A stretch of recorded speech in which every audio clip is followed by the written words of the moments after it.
The northern wind swept along the mountain ridges, carrying dust, sand, and the scent of cold earth. As dusk descended, the Great Wall emerged like a colossal scar carved across the land, winding through layered mountain ranges, stretching toward a horizon swallowed by mist. From afar, it resembled a stone dragon in deep slumber, but the ancients believed that this dragon had never truly slept. For beneath the silent stone lay thousands of years of pain, blood, bone, and secrets never recorded in official history. In the 19th year of the Qin dynasty, when Qin Shi Huang stood upon a high terrace gazing northward, he did not see only the threat of the Xiongnu. He saw the fragility of a newborn empire. And like old tyrants who believed in absolute power, he chose to create something eternal, something meant to stand against both mankind and time itself. The order was issued.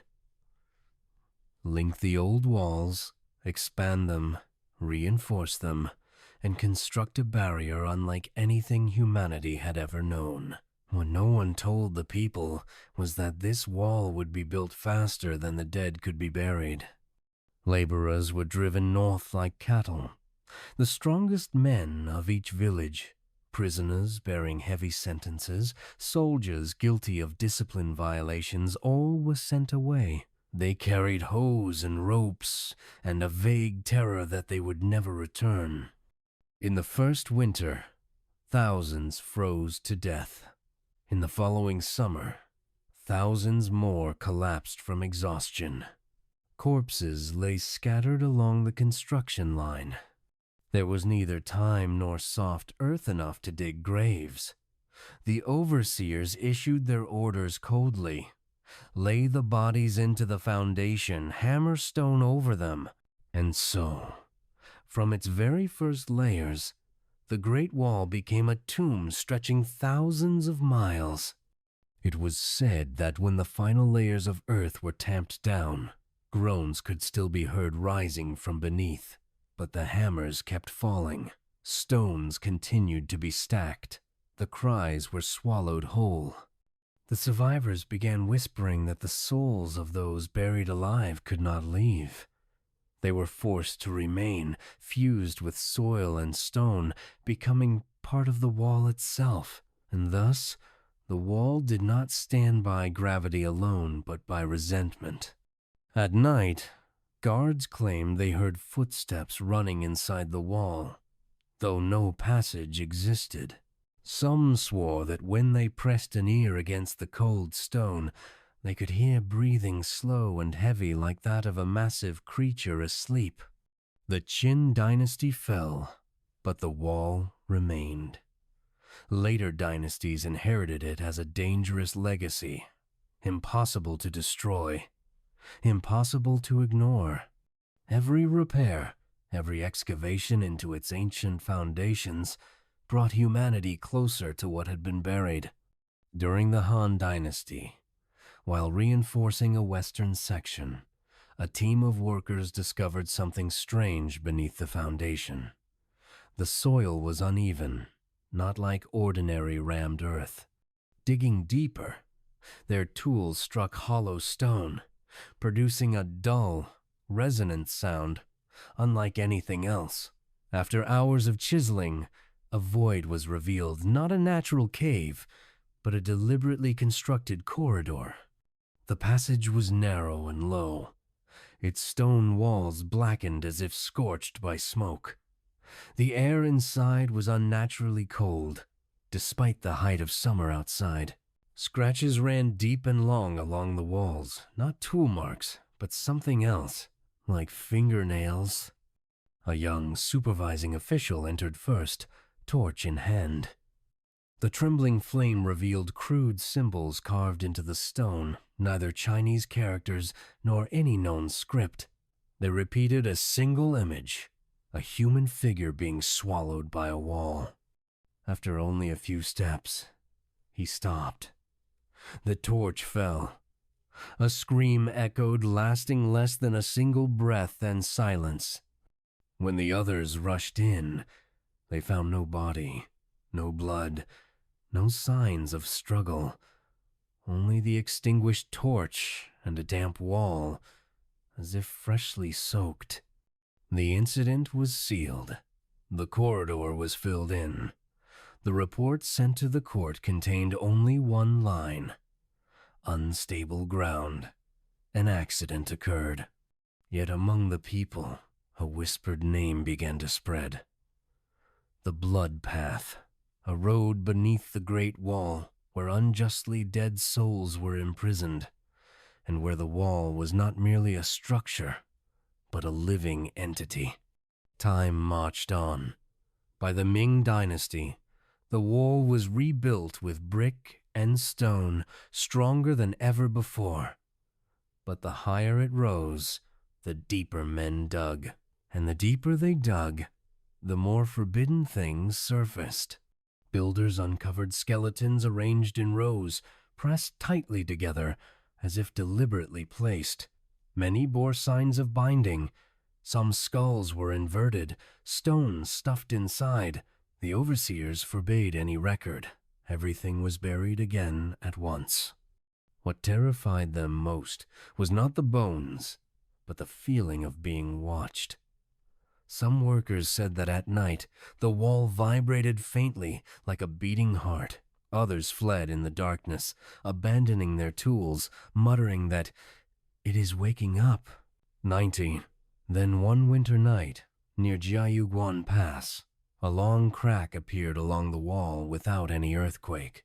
Guards heard whispers seeping from within, not distinct voices, but many blended into one, repeating endlessly, "Open, open." By morning, half the guard unit had vanished.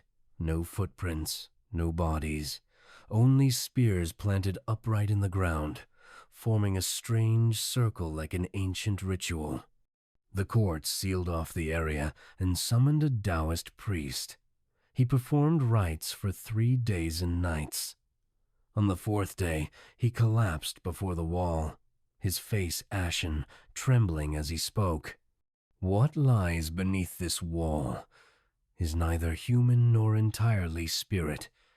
It is the result of tens of thousands of deaths compressed into one. He vanished on the journey home. From then on, blank spaces began appearing on military maps beneath the Great Wall. No one dared to mark them. No one dared to ask. And the wall remained standing, waiting for humans of another age. An age curious enough to dig deeper and arrogant enough to believe they could control what had been buried alive: the nameless tunnels and the dynastic seals. Seen from above, the Great Wall resembles a rough stitch sewing together the body of China. But if one could look beneath the earth, they would see a dark, tangled network below that seam older than any dynasty ever recorded. Not everything beneath the wall was built alongside it. Some tunnels existed before the first stone was laid. Others were dug later, then erased from every map. And some, no one dares to say, were made by human hands. At the beginning of the Ming Dynasty, as imperial power consolidated, the emperor ordered a complete revision of military records related to the wall. A secret group of scholars, engineers, and officials was assembled to survey the foundations, seeking answers to persistent collapses and fractures despite ever stronger materials. The early reports were disturbingly uniform. Large voids exist beneath the foundations. At first, the court blamed weak soil, but as engineers dug deeper, they realized these voids were not random. They had ceilings, walls, and passageways. Some corridors even bore worn stone steps, evidence of heavy use. The problem was simple and terrifying. No records of their construction existed. These tunnels ran parallel to the wall, intersected it, or plunged far deeper than the original Qin foundations. In places, one passage split into three, then subdivided further like roots gripping the earth. Torches failed to chase away the darkness. The air was heavy, damp, and cold, carrying the scent of old metal and something else. Something like ancient, dried blood. Symbols appeared more frequently on the walls. Not writing, not art, rough carvings, humans being dragged into stone, hands emerging from walls, faces without eyes, but mouths agape. The scholars realized something chilling. These images did not depict fear. They depicted ritual, a sealing ritual. Piece by piece, the truth emerged. The Great Wall was never merely a defensive structure. From the Qin dynasty onward, it had served a second purpose one never made public. The wall was a lid. Secret imperial archives revealed that before construction began, Taoist adepts warned of a northern land where the earth's veins were severed, a place where resentment from ancient wars, massacres, and sacrifices had accumulated for centuries.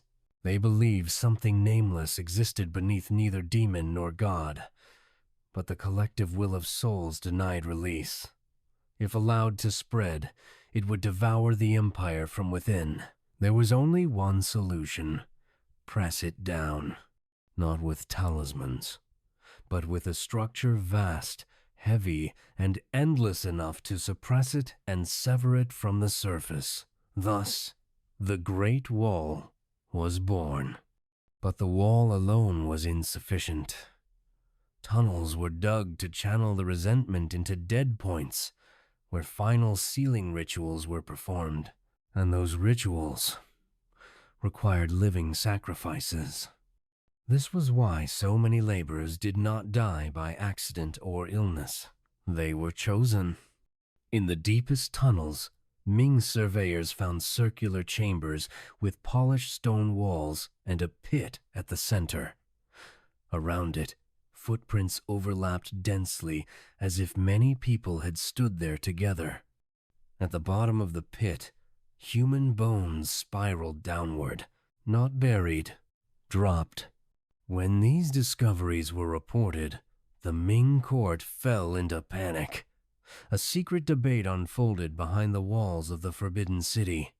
Some argued that the tunnels should be destroyed. Others demanded that the entire region be permanently sealed. But in the end, the emperor reached the same decision as his predecessors: suppress, seal, erase all traces. New maps were redrawn.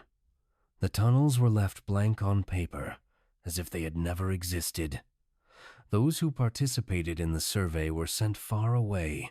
Several died under unexplained circumstances within a few years. But what lay beneath did not accept oblivion. From the latter half of the Ming dynasty onward, strange phenomena intensified. According to guards, the Great Wall began to shift. Stones once thought immovable were found displaced by several centimeters overnight. Some sections emitted low, resonant sounds at midnight, like the synchronized breathing of thousands. Within the sealed tunnels, new signs occasionally appeared. Soil disturbed from the inside, cracks in stone running opposite to external force, as if something below was learning how to touch the surface world. One late Ming record recounts that on a night of blood-red moonlight, the entire northern stretch of the wall near Beijing trembled faintly. Birds and beasts panicked. Horses collapsed to their knees, refusing to rise. An old keeper of the secret archives whispered before his death, "The seal is no longer intact. It is remembering." When the Ming dynasty fell, that secret was once again buried beneath the ashes of history. But unlike earlier eras, no one remained with sufficient authority or faith to continue the sealing rites. The Great Wall still stood. The tunnels still existed, and what had been forced into sleep for centuries began to awaken in silence when the wall can no longer hide the truth. Centuries passed. Dynasties rose and fell. Yet the Great Wall endured an eyewitness that never spoke. As China entered the modern age, humanity believed it had escaped ancient superstitions. Science reigned supreme. History was rewritten with maps, data, and archaeology. That belief became their greatest mistake. The first surveys were conducted quietly. At first, they focused only on structural measurements and stability assessments of ancient sections. But the deeper the investigations went, the more inconsistencies emerged. Some foundations extended far beyond what load-bearing demands required. Ground-penetrating radar revealed vast voids beneath interconnected like blood vessels. Modern maps began to align disturbingly well with the nameless blank spaces on ancient military charts. When test drilling was approved, no one realized they were reopening a door sealed for over 2,000 years. The first drill pierced hardened earth. The sound that echoed back was not stone breaking, it was hollow, deep, lingering, like knocking from the inside. As the bore widened, a blast of cold air surged upward, carrying damp rot and a faint metallic scent like old blood. Everyone present felt it. No one said it aloud, but all understood. What lay beneath was not merely earth and stone. When the expedition descended to the permitted depth, their lights revealed an ancient corridor, dark stone walls, surfaces polished smooth as if touched thousands of times. No collapse marks, no natural formations. Everything bore intention. The deeper they went, the more distorted time became. Watches stopped. Footsteps were swallowed by silence. Some claimed they heard whispers directly behind them, yet found only dense darkness when they turned. Circular chambers appeared exactly as described in secret Ming records. The pits remained. Human bones still spiraled downward, compacted into stone. But one new detail froze everyone in place. Some skeletons had not fully fossilized, as if time itself had been restrained here. Ancient symbols crowded the walls more densely than ever before. But now, among the old carvings, were fresh scratches, shallow, sharp, unweathered, as though something was still carving the stone. A young archaeologist noticed the most disturbing pattern of all.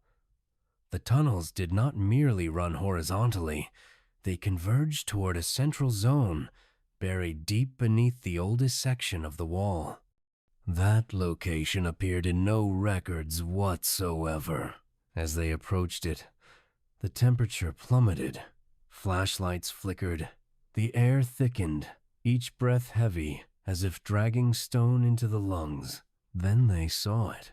Not a creature, not a machine, but a colossal structure formed from stone, earth, human bone, and ancient ritual markings. Like a heart buried deep underground, with tunnels radiating outward like veins. This was the core of the seal, and the seal was cracking. Some members of the team began to panic. Some claimed faces appeared on the stone surface, eyes opening, then dissolving. Others heard their names whispered in the voices of loved ones long dead. When the expedition withdrew, only 9 returned. 4 vanished within the tunnels. No footprints, no remains, no cameras captured the moment of disappearance, as if they had never existed. The official report released to the public described only an ancient military tunnel system. Everything else was sealed, classified at the highest level. the area was permanently restricted. Entrances were filled, but it was already too late. Strange events began to spread. Stable sections of the wall developed new cracks. Certain regions recorded mild geological disturbances with no clear cause. Locals reported that at night, they heard deep echoes from underground like thousands whispering in unison. An elderly scholar who had accessed ancient documents late in life spoke one final sentence before dying. "We misunderstood the purpose of this wall. We believed it was built to keep enemies out, but in truth, it was built to keep something inside." The Great Wall is not merely a symbol of power or defense. It is a confession carved in stone by ancient dynasties that something once existed beyond human control, and they chose to bury it along with tens of thousands of lives. Today, tourists still walk along the wall, taking photos, laughing, unaware that beneath their feet lie nameless tunnels, unrested souls, and a seal weakening with time. The wall still stands, but one question has never been answered. If one day the Great Wall collapses, what will be the first thing to emerge from beneath it?